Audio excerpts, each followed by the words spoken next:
I've been passionately researching the historical clothing of the Volga Tatars in order to recreate and wear the clothing of the women who came before me. But getting to the point of drafting my own dresses, as well as researching and really getting a deep understanding for the garments of the Volga Tatars was no easy task, and it took a really long time. My Tatar grandmother sews, but she didn't make Tatar clothing growing up except for tupitié, which is a type of traditional hat. A couple years ago, I made this late 19th century working class Volga Tatar dress, which I love and I wear it all of the time.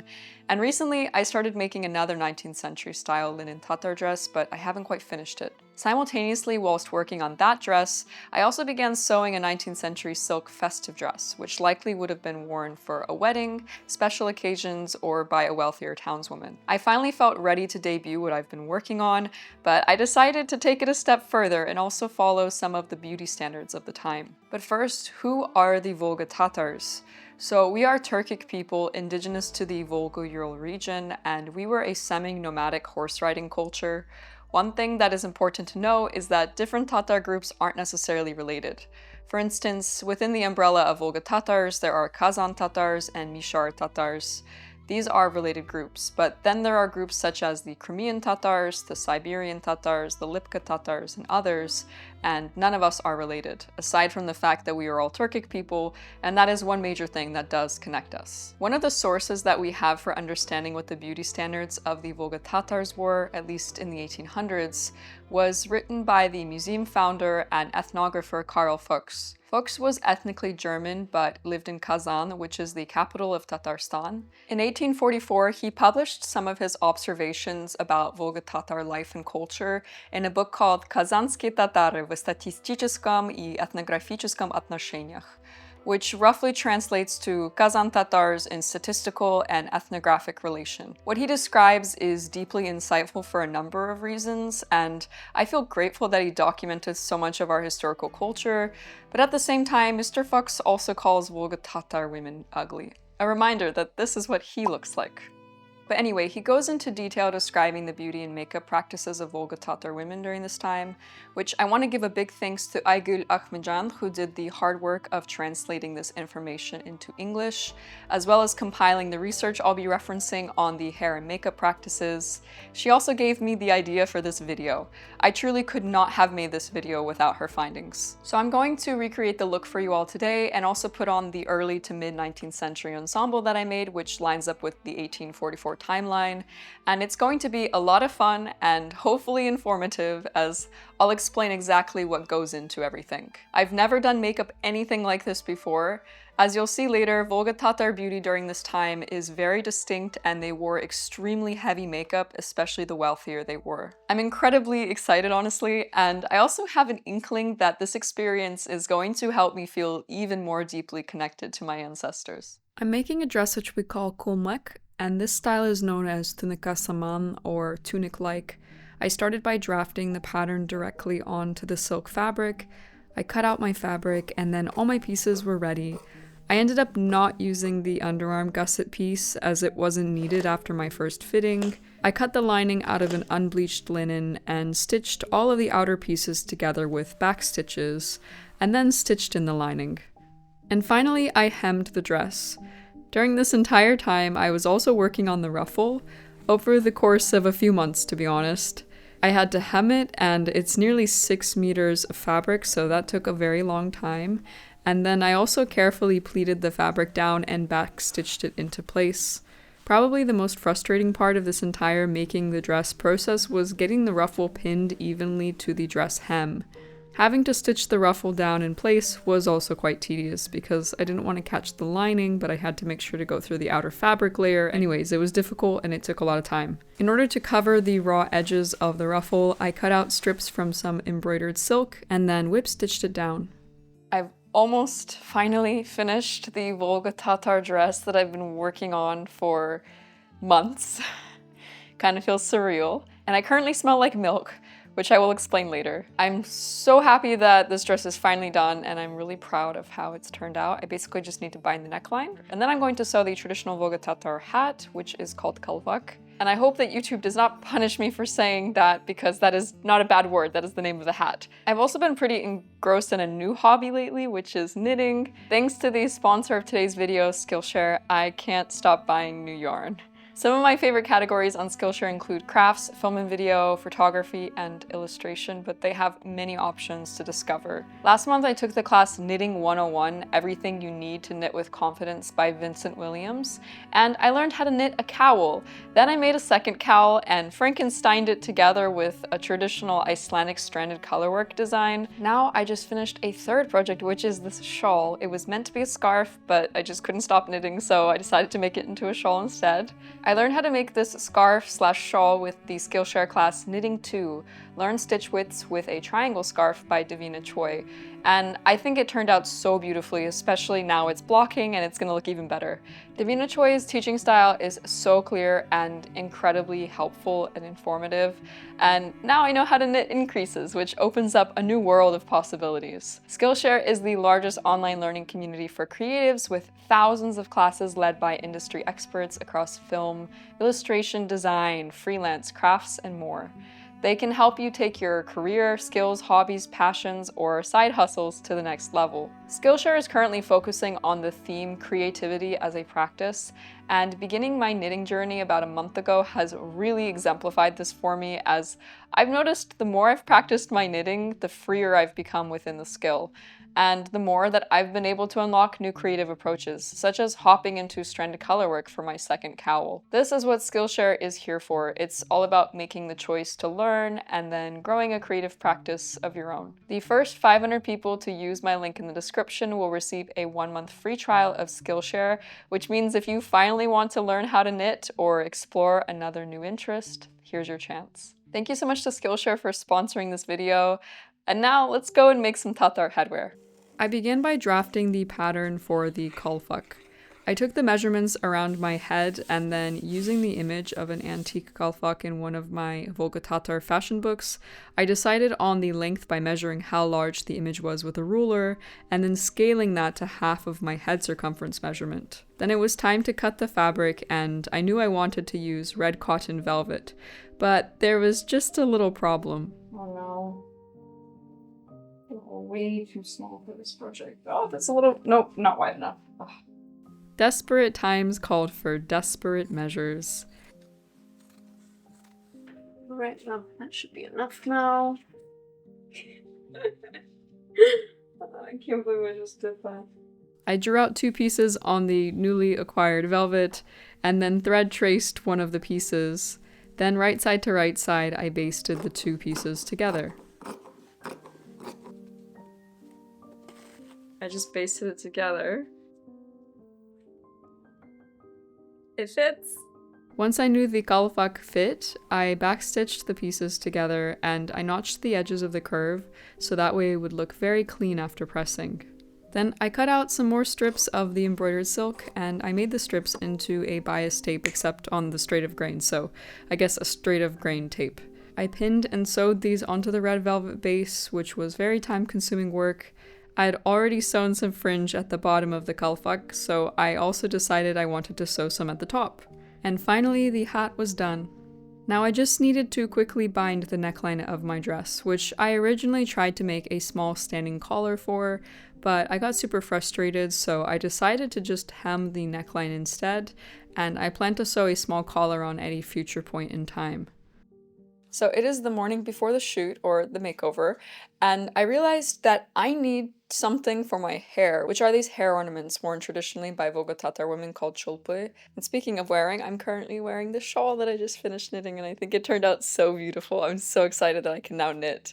There's like a whole new world of possibility of what I can do. But anyway, I do not own an antique or vintage pair of these. That would be my dream to own. And I didn't exactly think about this well in advance, and so I wasn't able to get a more modern pair made by anyone. So therefore we're gonna have to improvise improvise amidst all of the chaos. So I have some spare vintage jewelry parts that are basically from old jewelry that then gets broken down. And I'm going to try and put together somewhat of a version of these and just try and get the shape and form somewhat similar. It's definitely not going to be anything like the exquisite filigree jewelry work of the Volga Tatars, but it'll be something and it'll be good enough for this purpose. These are typically either available as one or two, depending on how many braids you're wearing. So I'm going to make two of them because I'm going to be wearing my hair in two braids. Let's get to diving into the chaos, and I'll see you all in a little bit. There are so many beautiful examples of antique chulpa in my books. These are some of my favorites. I knew I wasn't going to be able to accomplish anything exactly like this, but I wanted to make something that at least gave off the same feeling. Okay, so the reason I smell like milk, or one of my friends actually said I smell like butter, is because one of the first things that I did in this whole makeover process is to wash my hair with a sour yogurt milk called katık. Katık is kind of like ayran, except thicker. If you know of ayran, it's very common in Turkic cultures. And one thing that is regularly noted about Volga Tatar people is their cleanliness. They were very, very hygienic, and they would bathe weekly, which historically that is a very hygienic practice. Interestingly enough, that is a practice that carried on in my grandmother's life as well when she lived in a village because there was no running water. So we would all have our weekly bathing, because we'd have to take the water from up and down the hill, and it would be quite a process. So in my normal hair care routine, I've actually stopped using modern shampoos and conditioners. So what I do now is I wash my hair about weekly, and I wash it with clay. And then every 2 or 3 weeks, I wash it with an egg wash, because you don't want to do this too much due to all the protein in the eggs. And so this time around, instead of rinsing with vinegar, I rinsed with the katık instead. Except I used something that is similar to katık, basically a type of yogurt that has a similar consistency. I don't know if I will do it again. I felt like it was too heavy for the porosity of my hair, and so therefore I just feel like it really weighed down my waves as well. But it was interesting to have that experience, and it is definitely moisturizing, I can confirm that.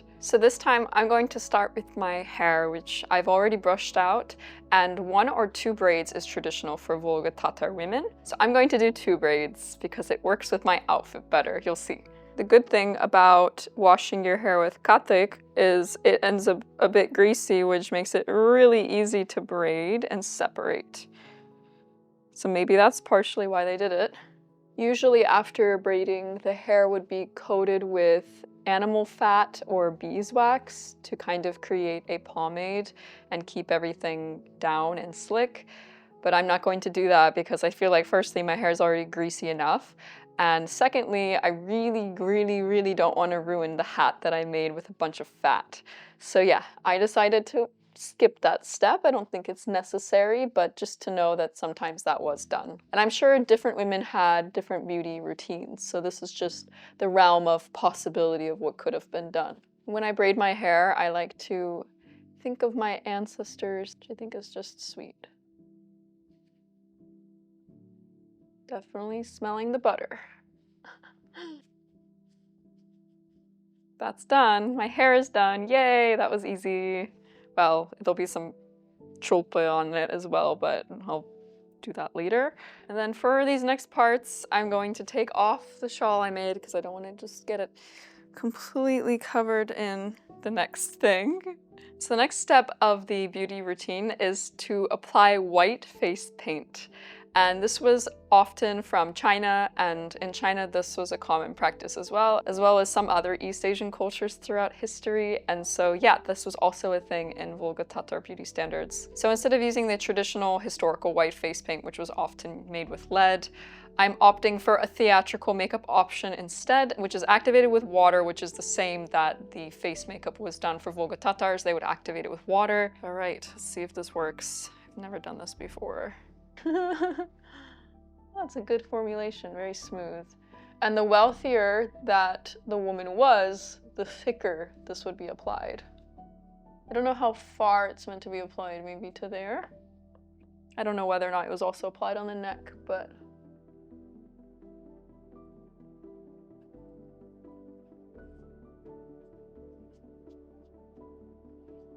I'm not happy with this at all. I had to go and remove my white face paint because it looked so blotchy and so bad. As you can see, I am not a professional makeup artist. So I'm gonna go and hunt down another option instead, and then I'll come back either tonight or tomorrow to try this again. I am back. I have returned after a rocky start. Sometimes things don't go to planned, and so I needed to take a little bit of time away to regroup and figure this out. Now, I looked into some of the details behind applying this white face makeup, and it seems to be that I maybe used too much water or maybe didn't blend fast enough, so we're gonna try it once more, this time equipped with even more knowledge, and see if it works out. All right, let's give it a go.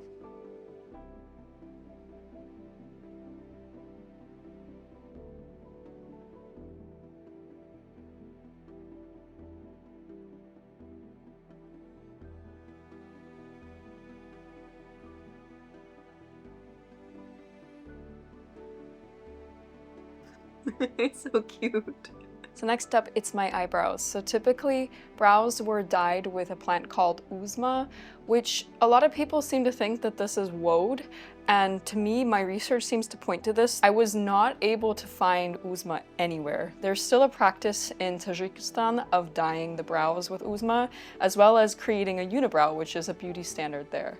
But yeah, I tried really hard to get uzma and I just couldn't find it anywhere. I even had a hard time finding purchased woad. So as an alternative, I'm going to be using burnt clove for my brows. And we know that the Volga Tatars had access to clove because they would sometimes dye their nails with clove, as well as balsam flowers, which is a practice that's still done in Korean beauty now. For the Volga Tatars, the practice of dyeing your nails comes from the Bukharans apparently, and so yeah, this is something that was frequently done, and it's something I also won't be doing today because I'm not ready to commit to 3 to 6 months of my nails being dyed. Maybe in the future I will have the desire to do so, but right now I just can't do it. I think as well there would have been varying degrees of actually applying these beauty standards. I'm guessing that some women may have done some of these things while other women may have done all of these things, and it probably would have partially depended on personal preference as well. But yeah, that's all to say that I'm going to be using burnt clove for my eyebrows, which was also a practice done in the 18th century in Great Britain amongst the Georgians, as in the people during the Georgian period in England, not the Georgians of West Asia, because that clarification is kind of important for this video. It was also done by the Victorians in England in the 19th century too. We have some knowledge about that.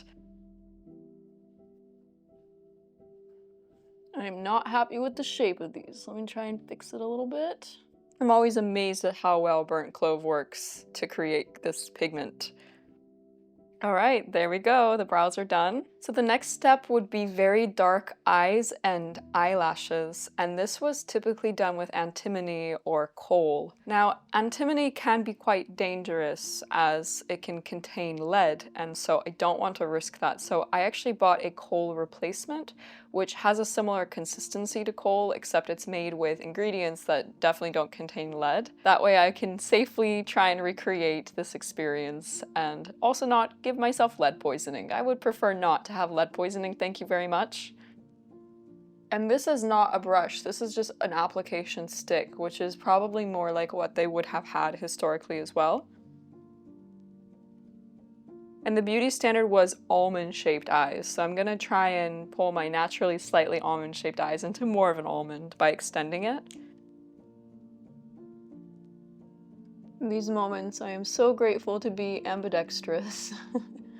So I'm really liking the way the top is looking. I'm gonna put a little bit underneath my eyes as well, as I believe that it was done not just at the top, but also beneath the eyes. Okay, I'm pretty happy with that. In order to darken the eyelashes, I'm gonna take some of this kohl and put it onto like a little spoolie and sort of brush it onto my lashes. And if that doesn't work, I'm just gonna use my mascara because it would be very similar to that. They would have probably had a small brush to apply this with onto their lashes. Yeah, this is not working very well, so I'm gonna take my mascara. Modern replacements for the same effect. Mascara is actually not that modern, but as we know it today. So that is the look. So the final step in this look for today is going to be quite different than anything you've seen on this channel. It is the practice of teeth blackening. The practice of teeth blackening in history is common all throughout Asia. You may know about the practice in Japan of ohaguro, and I don't speak Japanese, so apologies if I'm butchering that pronunciation. And according to what we know, the practice for the Volga Tatars in some regions continues on even into the 20th century, so it's kind of recent that the practice of teeth blackening stopped there. Traditionally for Volga Tatars, the teeth blackening substance would be made from either a homemade acorn tincture or a product that was imported. It's called tashkalı. From my understanding, this is something to do with something from pistachio trees and then iron oxide. Now, I tried to do research into both of these materials to see whether or not it would be safe or feasible for me to use them for my own teeth blackening, and I was able to see that it was semi-permanent in the sense of that the teeth blackening would fade after a few days and then have to be reapplied, but I couldn't get any information as to whether or not it can permanently stain or tint your teeth. So therefore, I did not want to risk it. I really like my teeth. I would like to keep them for the rest of my life the way that they are, preferably. So I decided instead to be able to create the same effect to get theatrical makeup and blacken my teeth using that theatrical makeup, which I know is safe, which I know can be removed afterwards. That way we get the same effect and I don't have to risk potentially staining my teeth forever. That would be nice. There's kind of a funny process to do so. You basically take a towel and dry each of your teeth and then paint them and wait for it to dry and then do the everything else. So I'm going to do these all one by one and I will see you all in a little bit.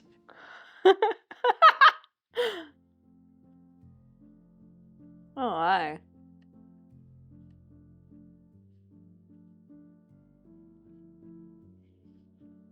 Just coming along. I could not get my bottom teeth dry enough in order to paint them black.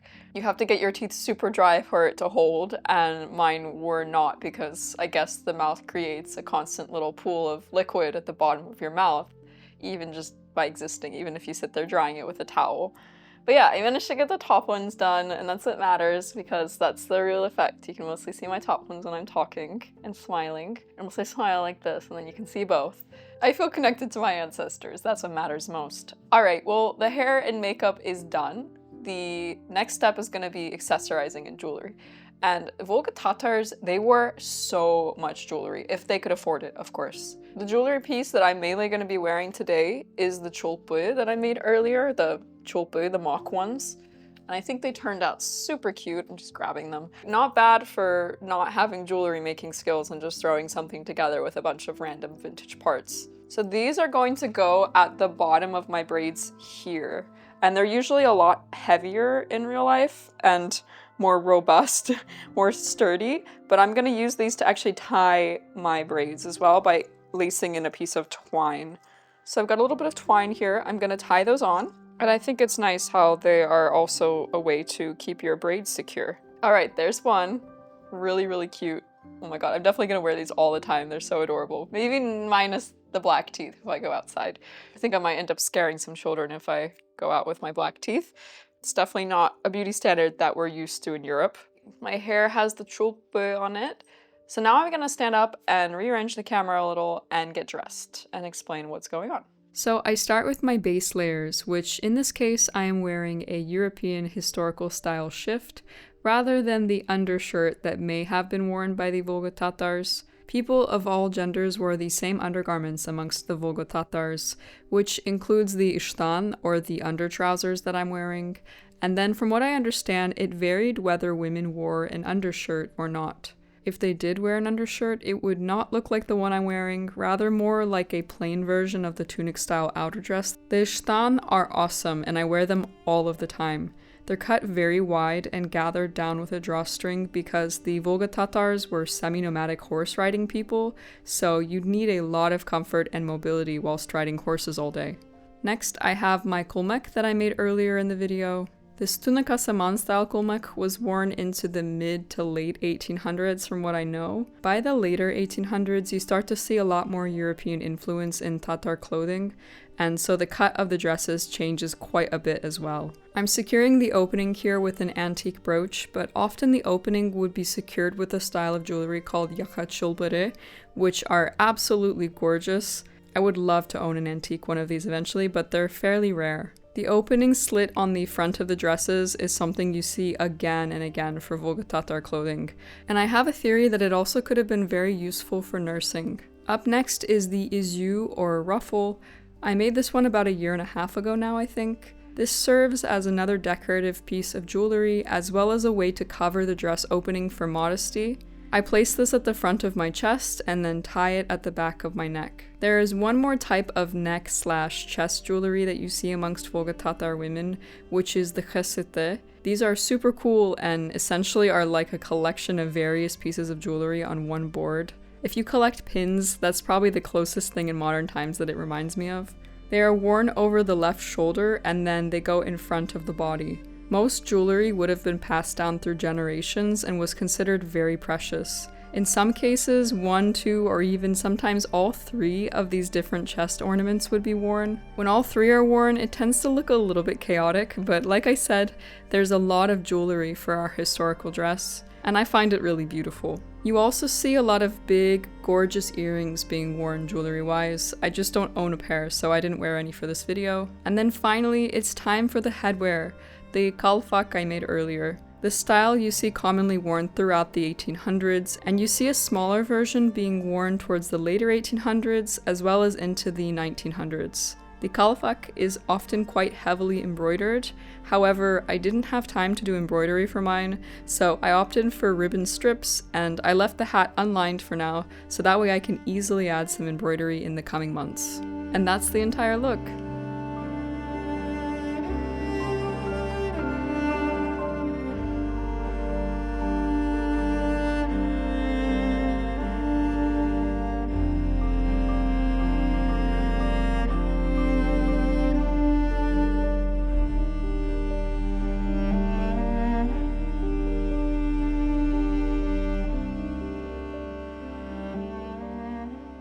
Well, that concludes my Volga Tatar makeover. This feels incredibly monumental for me. This might actually be my most exciting reveal yet, because this is the culmination of about 3 or 4 years of my research. I've dedicated so much time to learning about 19th century Volga Tatar clothing, and it feels incredible to now have a complete ensemble that I can wear and that really, really looks like my ancestors. Black teeth and all. It is so important to preserve these elements of our culture. Not only so that we can feel more connected to our ancestors, but also so that future generations have this information available to them. Thank you so much for watching. I hope you've all enjoyed this. I have enjoyed this so much. This feels incredible. All right, well, I will see you all in 2 weeks for another video, which is also a super fun one that I'm very excited to put out. All right, see you then. Bye.